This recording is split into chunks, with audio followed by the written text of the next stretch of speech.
Lee De Forest was an American inventor with over 180 patents to his credit.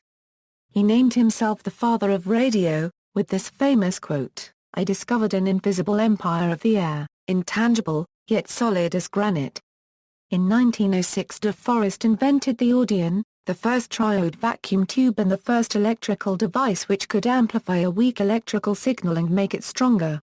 The Audion, and vacuum tubes developed from it, founded the field of electronics and dominated it for 40 years, making radio broadcasting, television, and long-distance telephone service possible, among many other applications. For this reason De Forest has been called one of the fathers of the electronic age. He is also credited with one of the principal inventions that brought sound to motion pictures. He was involved in several patent lawsuits, and spent a substantial part of his income from his inventions on legal bills. He had 4 marriages and 25 companies. He was indicted for mail fraud, but later was acquitted. De Forest was a charter member of the Institute of Radio Engineers. De Vry University was originally named De Forest Training School by its founder Dr. Herman A. de Vry, who was a friend and colleague of De Forest. Birth and education: Lee De Forest was born in 1873 in Council Bluffs, Iowa, the son of Anna Margaret and Henry Swift De Forest. He was a direct descendant of Jesse Copyright De Forest, who was the leader of a group of Walloon Huguenots who fled Europe in the 17th century due to religious persecutions. His father was a Congregational church minister who hoped his son would also become a minister. Henry Swift De Forest accepted the position of president of Talladega College, a traditionally African-American school, in Talladega, Alabama, where Lee spent most of his youth. Many citizens of the local white community resented his father's efforts to educate African Americans. Growing up, De Forest had several close friends among the black children of the town. De Forest attended Mount Hermon School, and in 1893 enrolled at the Sheffield Scientific School of Yale University in Connecticut. As an inquisitive young inventor, he tapped into the electrical system at Yale one evening and completely blacked out the entire campus, causing his suspension. He was eventually allowed to complete his studies, receiving his bachelor's degree in 1896. He paid part of his tuition with the income from his mechanical and gaming inventions. De Forest earned his Ph.D. degree in 1899 with a dissertation on radio waves, supervised by theoretical physicist Willard Gibbs. For the next 2 years, he was on faculty at Armour Institute of Technology and Lewis Institute and conducted his first long-distance broadcasts from the university. De Forest vs. Marconi. In 1901 De Forest fell into competition with Guglielmo Marconi at the New Yorker unregistered trademark international yacht races, each working for rival news services, and using their own inventions. Marconi used his patented wireless telegraphy and De Forest his transmitter and receiver, which was not yet patented. They sat on separate boats, and transmitted the highlights of the race live. Unfortunately they jammed each other unregistered trademark signals, and neither of the two men were able to transmit any news of the race. De Forest, in a fit of rage, threw his transmitter overboard. Jammed frequencies were a common problem in the very early years of radio. Audion. De Forest was interested in wireless telegraphy and invented the Audion in 1906. He then developed an improved wireless telegraph receiver. On October 25, 1906, De Forest filed a patent for diode vacuum tube detector, a 2-electrode device for detecting electromagnetic waves, a variant of the Fleming valve invented 2 years earlier. 1 year later, he filed a patent for a 3-electrode device that was a much more sensitive detector of electromagnetic waves. It was granted U.S. Patent 879,532 in February 1908. The device was also called the De Forest valve, and since 1919 has been known as the triode. De Forest's innovation was the insertion of a 3rd electrode, the grid, between the cathode and the anode of the previously invented diode. The resulting triode or 3-electrode vacuum tube could be used as an amplifier of electrical signals, notably for radio reception. The Audion was the fastest electronic switching element of the time, and was later used in early digital electronics. The triode was vital in the development of transcontinental telephone communications, radio, and radar until the 1948 invention of the transistor. De Forest had, in fact, stumbled onto this invention via tinkering and did not completely understand how it worked. De Forest had initially claimed that the operation was based on ions created within the gas in the tube when, in fact, it was shown by others to operate with a vacuum in the tube. The device was subsequently carefully investigated by H. D. Arnold and his team at Western Electric and Irving Langmuir at the General Electric Corporation. Both of them correctly explained the theory of operation of the device and provided significant improvements in its construction. In 1904, a De Forest transmitter and receiver were set up aboard the steamboat Hayman operated on behalf of the Times, the first of its kind. On July 18, 1907, De Forest broadcast the first ship-to-shore message from the steam yacht Thelma. The communication provided quick, accurate race results of the annual Interlakes Yachting Association regatta. The message was received by his assistant, Frankie Butler of Monroeville, Ohio, in the pavilion at Fox's Dock located on South Bass Island on Lake Erie. De Forest disliked the term wireless, and chose a new moniker, radio. De Forest is credited with the birth of public radio broadcasting when on January 12, 1910, he conducted experimental broadcast of part of the live performance of Tosca and, the next day, a performance with the participation of Italian tenor Enrico Caruso from the stage of Metropolitan Opera House in New York City. De Forest came to San Francisco in 1910, and worked for the Federal Telegraph Company, which began developing the first global radio communications system in 1912. California Historical Landmark No. 836 is a bronze plaque at the eastern corner of Channing Street and Emerson Avenue in Palo Alto, California, which memorializes the Electronics Research Laboratory at that location and De Forest for the invention of the three-element radio vacuum tube. Middle years. The United States Attorney General sued De Forest for fraud on behalf of his shareholders, stating that his claim of regeneration was an absurd promise. Nearly bankrupt with legal bills, De Forest sold his triode vacuum tube patent to AT&T and the Bell system in July 1913 for the price of $50,000. This gave AT&T rights to use and build the Audion except for wireless telegraphy. De Forest would sell the rights for wireless telegraphy for $90,000 on August 1914. He would later relinquish all rights to AT&T, retaining to himself in March 1917 for $250,000. De Forest tried again to start another business venture. This time making high-power tubes used as an oscillator for wireless telegraphy and amateur radio transmissions. These tubes were called oscillions. De Forest wanted to keep a tight hold on his tube business by demanding retailers that their customers must return their worn-out tube before they can get another. This style of business encouraged others to make and sell counterfeit or bootleg vacuum tubes which did not require a return policy. One of the boldest was Audiotron Sales Company, founded by Elmer T. Cunningham of San Francisco. He came up with the Audiotron, which was lower in price yet of high quality. Amateur radio experimenters were buying Audiotrons and it cut into De Forest's business. He would later sue Audiotron's sales but settled out of court. De Forest filed another patent in 1916 that became the cause of a contentious lawsuit with the prolific inventor Edwin Howard Armstrong, whose patent for the regenerative circuit had been issued in 1914.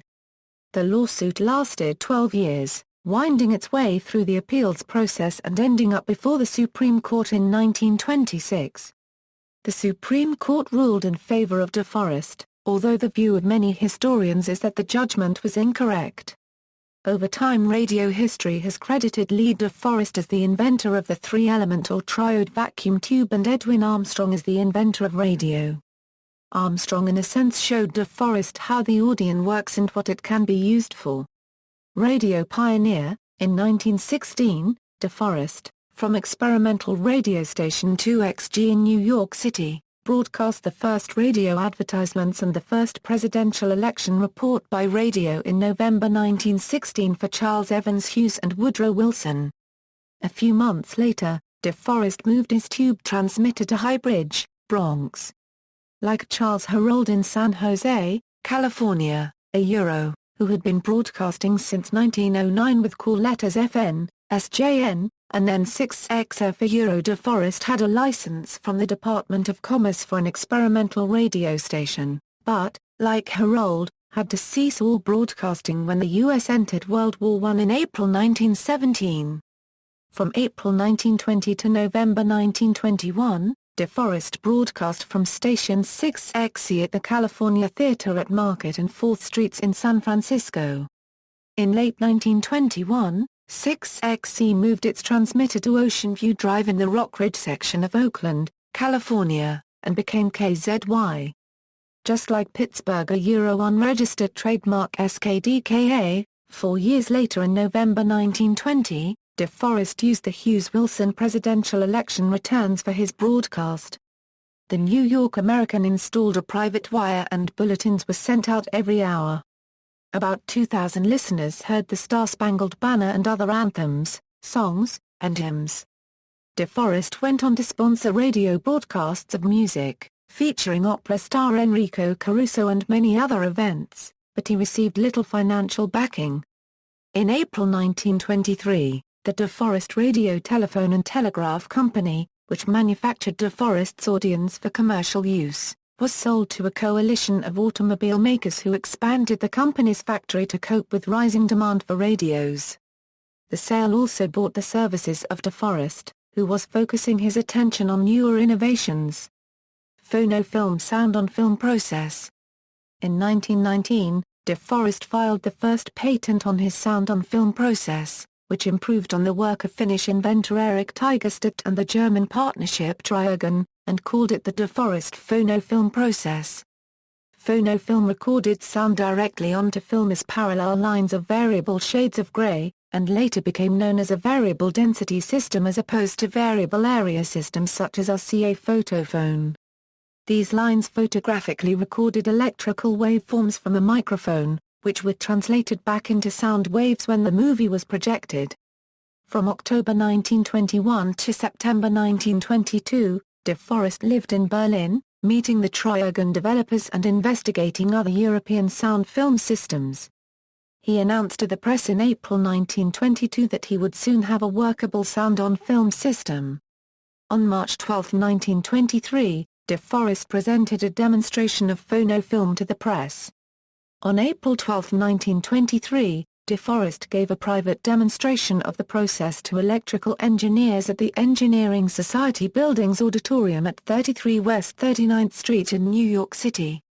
This system, which synchronized sound directly onto film, was used to record stage performances, speeches, and musical acts. In November 1922, De Forest established his De Forest Phonofilm Company at 314 East 48th Street in New York City, but none of the Hollywood movie studios expressed any interest in his invention. De Forest premiered 18 short films made in phonofilm on April 15, 1923 at the Rivoli Theatre in New York City. He was forced to show his films in independent theaters such as the Rivoli, since Hollywood movie studios controlled all major theater chains. De Forest chose to film primarily short vaudeville acts, not features, limiting the appeal of his process to Hollywood studios. Max Fleischer and Dave Fleischer used the phonofilm process for their song cartoon series of cartoons featuring the Follow the Bouncing Ball gimmick starting in May 1924. De Forest also worked with Freeman Harrison Owens and Theodore Case, using Owens's and Case's work to perfect the phonofilm system. However, De Forest had a falling out with both men. Due to De Forest's continuing misuse of Theodore Case's inventions and failure publicly to acknowledge Case's contributions, the Case Research Laboratory proceeded to build its own camera. That camera was used by Case and his colleague Earl Sponable to record President Coolidge on August 11, 1924, which was one of the films shown by De Forest and claimed by him to be the product of his inventions. Seeing that De Forest was more concerned with his own fame and recognition than he was with actually creating a workable system of sound film, and because of his continuing attempts to downplay the contributions of the Case Research Laboratory in the creation of phonofilm, Case severed his ties with him in the fall of 1925. Case then negotiated an agreement for his patents with studio head William Fox, owner of Fox Film Corporation, who marketed the system as the Fox Movietone process. Shortly before the Phono Film Company filed for bankruptcy in September 1926, Hollywood introduced a new method for sound film, the sound-on-disc process developed by Warner Brothers as Vitaphone, with the John Barrymore film Don Juan, released August 6, 1926. In 1927 and 1928, Hollywood began to use sound-on-film systems, including Fox Movietone and RCA Photophone. Meanwhile, a theatre chain owner, Isidore Schlesinger, acquired the UK rights to Phonofilm and released short films of British music hall performers from September 1926 to May 1929. Almost 200 short films were made in the Phonofilm process, and many are preserved in the collections of the Library of Congress and the British Film Institute. Later years and death. De Forest sold one of his radio manufacturing firms to RCA in 1931. In 1934, the court sided with De Forest against Edwin Armstrong. In 1940 he sent an open letter to the National Association of Broadcasters in which he demanded to know, "What have you done with my child, the radio broadcast? You have debased this child, dressed him in rags of ragtime, tatters of jive and boogie-woogie."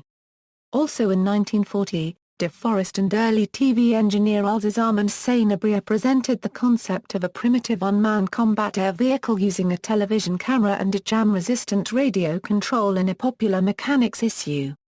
De Forest authored an autobiography Father of Radio in 1950. De Forest was the guest celebrity on the May 22, 1957, episode of the television show This Is Your Life, where he was introduced as the father of radio and the grandfather of television. Highlights of this episode, as well as a film clip of his 1940 NAB letter, can be found in the 1992 Ken Burns PBS documentary film based on Tom Lewis' book Empire of the Air, The Men Who Made Radio. De Forest's initially rejected, but later adopted, movie soundtrack method brought De Forest an Academy Award in 1959/1960 for his pioneering inventions which brought sound to the motion picture, and a star on the Hollywood Walk of Fame. On his religious views, he was an agnostic. He suffered a severe heart attack in 1958, and remained mostly bedridden. He died in Hollywood on June 30, 1961, aged 87, and was interred in San Fernando Mission Cemetery in Los Angeles, California. De Forest died relatively poor, with just $1,250 in his bank account. Legacy: De Forest's archives were donated through his widow to the Perham Electronic Foundation, and housed in a museum at Foothill College in Los Altos. In 1991 the college broke its contract and closed the museum. The foundation later won a lawsuit and was awarded $775,000. The archives are stored in San Jose, waiting for space, perhaps in the San Jose Historical Park. De Forest received the IRE Medal of Honor in 1922, as recognition for his invention of the three-electrode amplifier and his other contributions to radio. He was awarded the Franklin Institute's Elliott Cresson Medal in 1923.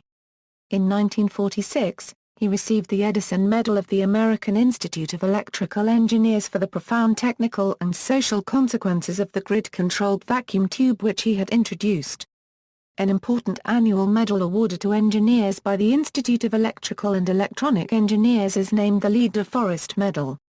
Politics: De Forest was a conservative Republican and fervent anti-communist and anti-fascist. In 1932, he had voted for Franklin Roosevelt, in the midst of the Great Depression, but later came to resent him, calling Roosevelt America's first fascist president. In 1949, he sent letters to all members of Congress urging them to vote against socialized medicine, federally subsidized housing, and an excess profits tax. In 1952, he wrote newly elected Vice President Richard Nixon, urging him to prosecute with renewed vigor your valiant fight to put out communism from every branch of our government. In December 1953, he cancelled his subscription to The Nation, accusing it of being lousy with treason, crawling with communism. Quotes: De Forest was given to expansive predictions, many of which were not borne out, but he also made many correct predictions, including microwave communication and cooking. I foresee great refinements in the field of short-pulse microwave signaling, whereby several simultaneous programs may occupy the same channel, in sequence, with incredibly swift electronic communication. Short waves will be generally used in the kitchen for roasting and baking, almost instantaneously. Euro 1952, so I repeat that while theoretically and technically television may be feasible, yet commercially and financially, I consider it an impossibility. A development of which we need not waste little time in dreaming. Euro 1926, to place a man in a multi-stage rocket and project him into the controlling gravitational field of the moon where the passengers can make scientific observations, perhaps land alive, and then return to Earth. All that constitutes a wild dream worthy of Jules Verne. I am bold enough to say that such a man-made voyage will never occur regardless of all future advances. Euro 1957, I do not foresee spaceships to the Moon or Mars. Mortals must live and die on Earth or within its atmosphere. Euro 1952, as a growing competitor to the tube amplifier comes now the Bell Laboratories Euro unregistered trademark transistor, a 3-electrode germanium crystal of amazing amplification power, of wheat grain size and low cost. Yet its frequency limitations, a few hundred kilocycles, and its strict power limitations will never permit its general replacement of the Audion amplifier. Euro 1952, I came, I saw, I invented Euro it's that simply Euro no need to sit and think Euro it's all in your imagination. Marriages. Lee De Forest had 4 wives, Lucille Sheardown in February 1906.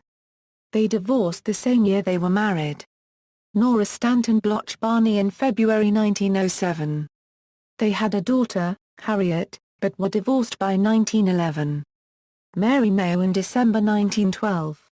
According to census records, in 1920 they were living with their infant daughter, Diana. Divorced October 5, 1930. Died in a fire in Los Angeles, December 30, 1957, Marie Mosquini on October 10, 1930. Mosquini was a silent film actress, and she and De Forest remained married until his death in 1961. Patents, patent images in TIFF format, U.S. Patent 748597 wireless signaling device, filed December 1902, issued January 1904. U.S. Patent 824637 oscillation responsive device, filed January 1906, issued June 1906. U.S. Patent 827523 wireless telegraph system, filed December 1905, issued July 1906. U.S. Patent 827524 wireless telegraph system, filed January 1906, issued July 1906. U.S. Patent 836070 oscillation responsive device, filed May 1906, issued November 1906. U.S. Patent 841386 wireless telegraphy, filed August 1906, issued January 1907. U.S. Patent 841387 device for amplifying feeble electrical currents, filed August 1906, issued January 1907. U.S. Patent 876165 wireless telegraph transmitting system, filed May 1904, issued January 1908. U.S. Patent 879532 space telegraphy, filed January 1907, issued February 18, 1908. U.S. Patent 926933 wireless telegraphy. U.S. Patent 926934 wireless telegraph tuning device. U.S. Patent 926935 wireless telegraph transmitter, filed February 1906, issued July 1909. U.S. Patent 926936 space telegraphy. U.S. Patent 926937 space telephony. U.S. Patent 979275 Oscillation Responsive Device filed February 1905, issued December 1910. U.S. Patent 1025908 Transmission of music by electromagnetic waves. U.S. Patent 1101533 Wireless telegraphy, filed June 1906, issued June 1914. U.S. Patent 1214283 Wireless telegraphy. See also, Metropolitan Opera Radio broadcasts, Birth of Public Radio Broadcasting. Further reading, Empire of the Air, The Men Who Made Radio by Ken Burns, a PBS documentary video 1992. Ken Burns goes into detail of the three men who were responsible for the rise of radio as a form of media: DeForest, Edwin Armstrong and David Sarnoff. The documentary details their accomplishments, conflicts with each other, and their failures. Go to link, Saga of the Vacuum Tube by Gerald E. J. Tyne. Tyne was a research associate with the Smithsonian Institution. This book details Lee DeForest's activities from the invention of the Audion to 1930. Some of his research is mentioned in the Ken Burns video. References. External links: Lee DeForest, American Inventor. Drive Lee DeForest Internet Radio Project and Forum, Lee DeForest at the Internet Movie Database, Lee DeForest at IEEE, Lee DeForest at National Inventors Hall of Fame, DeForest Phono Film Sound Movie with Eddie Cantor on YouTube, Stephen Green's Who Said Lee DeForest Was the Father of Radio?